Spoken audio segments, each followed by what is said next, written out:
Iran, qu'est-ce qui affecte le plus l'économie, pression extérieure ou grogne intérieure? Benjamin Netanyahou a affirmé que les manifestations qui se déroulaient en Iran témoignaient de l'efficacité des pressions internationales sur Téhéran. Des forces extérieures ont joué leur rôle dans la dégradation de la situation économique en Iran, ont admis des analystes iraniens et israéliens dans un entretien accordé à Sputnik.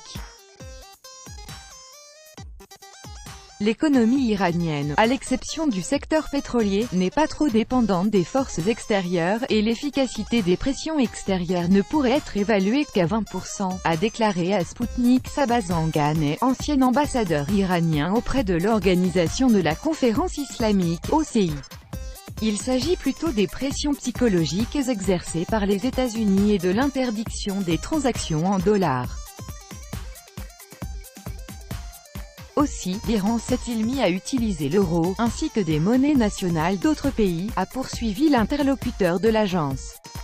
Et d'ajouter qu'au lieu de parler d'une « pénible » situation économique en Iran, le Premier ministre israélien ferait mieux de répondre pour ses propres crimes économiques, corruption, escroquerie et abus de confiance. Un autre interlocuteur de Sputnik, Vladimir Messamed, professeur à l'Université juive de Jérusalem et grand spécialiste de l'Iran, a estimé lui aussi que les déclarations des responsables israéliens sur l'Iran n'étaient pas toujours objectives, bien que les sanctions américaines aient évidemment contribué aux manifestations de la population iranienne.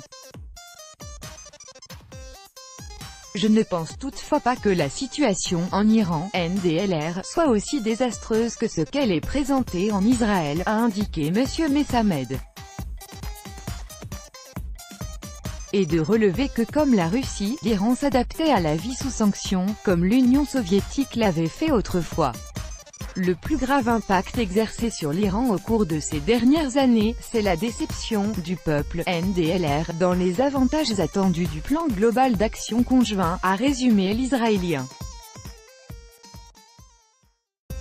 Le plan global d'action conjoint, JCPOA, est un accord signé à Vienne le 14 juillet 2015 par les 8 parties suivantes, les pays du P5-1, les 5 membres permanents du Conseil de sécurité des Nations Unies, soit les États-Unis, la Russie, la Chine, la France, le Royaume-Uni et l'Allemagne, ainsi que l'Union européenne et la République islamique d'Iran.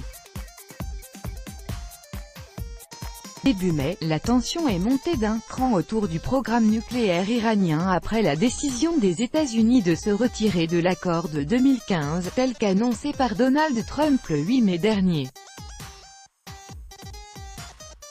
Le président américain avait également déclaré que Washington rétablirait ses sanctions imposées à Téhéran, suspendues suite à la signature de l'accord de 2015.